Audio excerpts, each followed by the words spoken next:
Mr. President, I'm delighted to welcome you and Mrs. Trump to Buckingham Palace this evening, just 12 months after our first meeting at Windsor.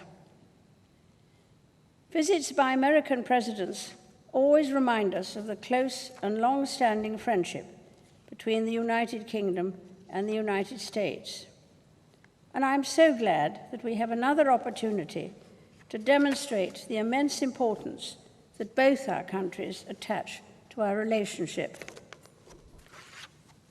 In the coming days, you will see some of our most treasured historical buildings, speak to the business leaders whose expertise and innovation drive our economies, and meet members of our armed services, past and present.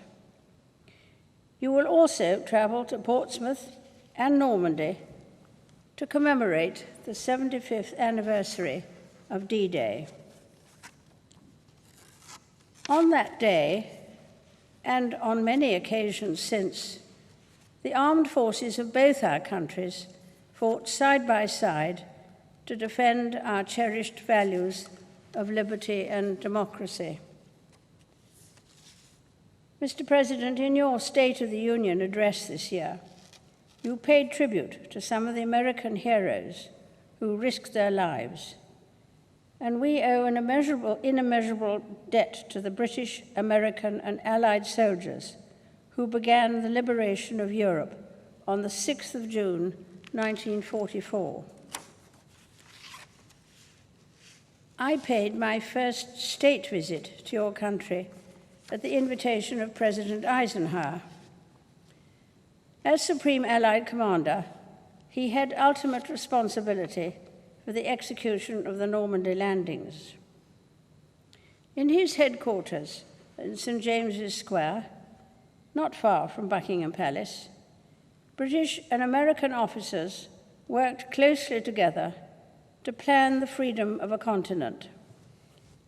And it would be no exaggeration to say that millions of lives depended on their common endeavor.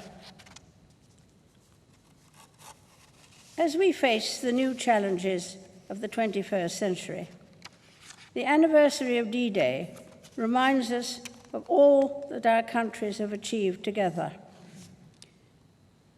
After the shared sacrifices of the Second World War, Britain and the United States worked with other allies to build an assembly of international institutions to ensure that the horrors of conflict would never be repeated. While the world has changed, we are forever mindful of the original purpose of these structures, nations working together to safeguard a hard-won peace.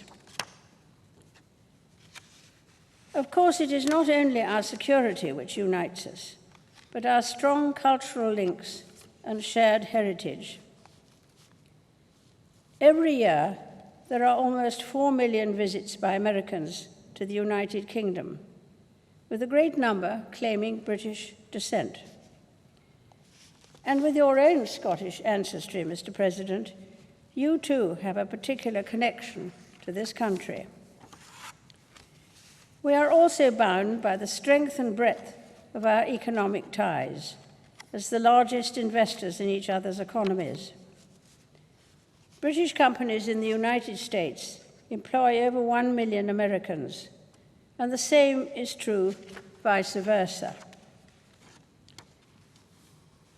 Mr. President, as we look to the future, I'm confident that our common values and shared interests will continue to unite us. Tonight, we celebrate an alliance that has helped to ensure the safety and prosperity of both our peoples for decades, and which I believe will endure for many years to come.